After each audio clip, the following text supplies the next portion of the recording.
How do you play college soccer at Caltech, MIT, or the top academic schools?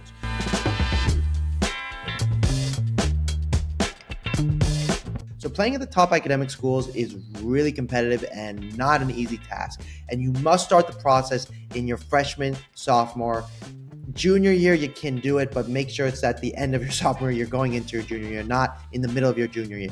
The reason is the top academic D3 schools must see you in person 2 to 3 times, typically at an ID camp, could count as 1 or 2, and they want to see you at 1 showcase, and then they need at least 6 to 8 videos to make a decision on you. Now, this can vary based off your relationship with the coaches and how they like you, etc. But getting Division I interest can also be really helpful.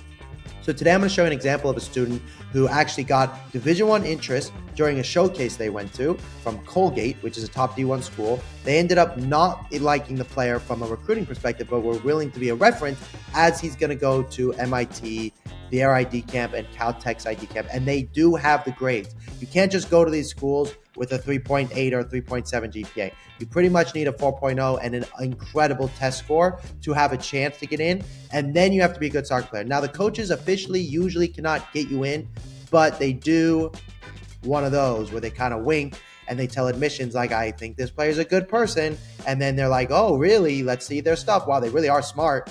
Yes, they can come into school, and you kind of got in because of soccer, or you got merit scholarship because of soccer. So you really want to start the process early. And this is me talking to a student and his parents going, hey, if you want to make this happen, you better do exactly as I say, what I say, when I say it, because you're behind in the process and we need to get our act together. So I want to take you through that video and then we'll go from there. Here's what I want us to do. Your son did a really good job on creating some camps that we're going to go to. So this, I want to be very clear, okay? And this is, some people will like my answer and some people won't, but this is really strongly how it is, or you could say how I feel. College ID camps are the only way Cole's going to get recruited. League games do not matter. And if we can have a showcase, that's very helpful. But his league games do not matter. So if you guys say, hey, Zeb, we can't go to that ID camp because there's a league game, then you're not going to play college soccer. You have to miss your league games for ID camps. Now, there's a balance. If you miss every single game and then we have a showcase and he doesn't play any minutes, that is not good. But his team is filled with only 3 or 4 juniors, which means the rest of the kids are committed. Which also brings me to the next point. I need you to come out to the training sessions of the UPSL, which is my team. We need to get video of you playing with us because last week we played against San Marcos, which is a D2 school, and we did pretty well. So that's to say, we need you to practice with us so we can film you playing with college players. I will send you the schedule for that. And I'm going to start coming to your practices and watching you guys as well.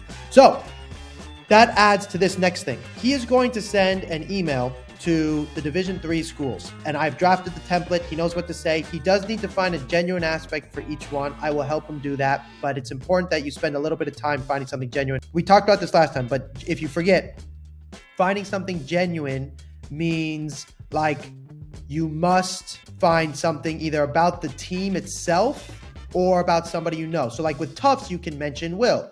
With Bates, you can mention Brady. So that's genuine. Or if you find no connection, then you have to go watch them play on YouTube. Here's the direction. Make sense? Yeah. Okay.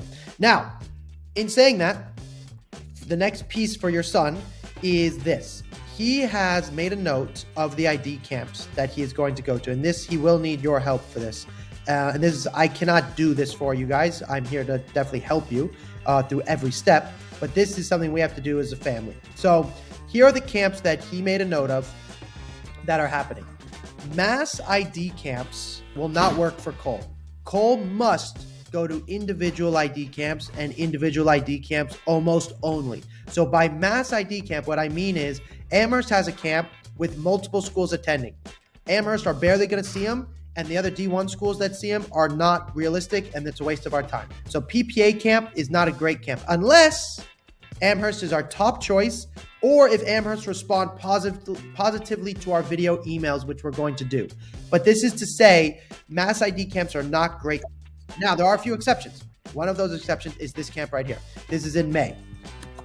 And it's hosted by Dartmouth, and these are the other schools attending. This is a very good one. It's an exception because it's hosted by a school. It's not by a company like the PPA one is hosted by technically Amherst and Lafayette's coach created a company together, and then they run the camp. And it's just not a great camp for somebody like your son, meaning your son's not the fastest or the strongest, very similar to me. if he goes to that camp, he's just not going to get to stand out, even though he's a really good technical player. So to me, it's really important that we go to individual ID camps to the extent, and this is part of the, we when we spoke and I said, hey, I'm ready to work with you guys, that was months ago. The process is not the same. Doors have started to close, which is to say we have to go to 3 to 5 ID camps before June. Okay, we're in March. So before June, I want 3 to 5 ID camps. And you may go, Zev, that sounds really extreme. The schools that you want to go to academically are going to be done recruiting in August. Okay, August, September, they're all done. So that means we've got 4 to 5 months to get recruiting. That's it.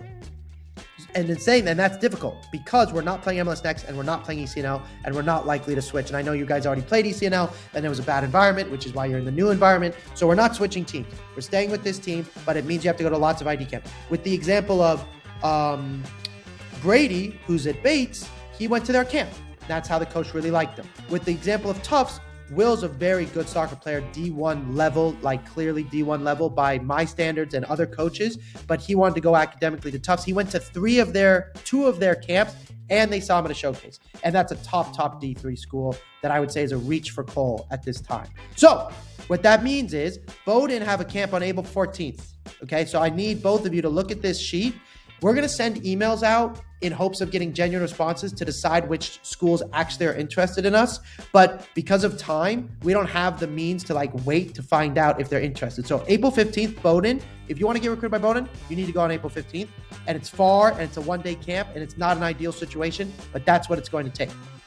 Then Carnegie Mellon, April 7th, we should go to that camp. It's a day camp, not ideal situation, but the spring is a really good time because they're looking for players of his age right now. By the time the summer hits, they will have closed out 30% of their roster, 40 to 60% by the end of the summer, 80, 90% by the end of summer. So spring is really a good time.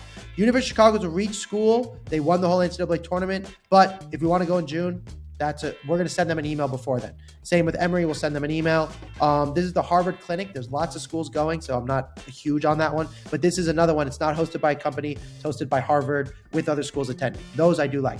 April 14th, Johns Hopkins. So that already puts us at traveling like crazy people. The 14th, Johns Hopkins. Is it possible to go from Johns Hopkins to Bowdoin? Probably not realistic. So that means we have to pick one or the other. And the best way to do that is to send an email, which we are going to do. But the premise I'm getting at is we're going to send an email and it's possible they won't respond and we're still going to have to pick a camp. Then Masters Camp is a bad camp for us. I don't recommend this camp. He's going to go to all those camps and they're going to say, we didn't really get to see you enough. Could you come to our individual camp? That's where we're at. So I don't recommend Masters. He needs to go to the individual camps of Williams and the individual camps of Hopkins. We do not have the means to go to mass ID camps any longer. That's my strong opinion. Unless it's one I recommended, which in this case is Dartmouth, and maybe this is Harvard, maybe in the summer. Debatable. So with him, that is the situation we are in. He is going to get me his self-interview. I'm going to make his video. I already made his video because you guys sent me video from ages ago. So I already have his video. I've just been waiting for you guys to give me a self-interview so we could have a highlight video and send it out. Because with you only get one first impression, and that self-interview is really important. Then he's going to send a bunch of emails. I created a system for him inside of his Gmail account to keep track of everything in a really organized way. He's going to send those emails, then he's going to book me, and then we're going to discuss the next plan. But just so you know, basically I need us to go to an ID camp twice a month for the next 3 to 4 months. And then in the summer, we will decide, hey, which schools do we like? Which ones responded to my emails? So between now, March and May, it's about sending lots of video. So that way we can find out which coaches like us. We are not going to focus on any Division I schools.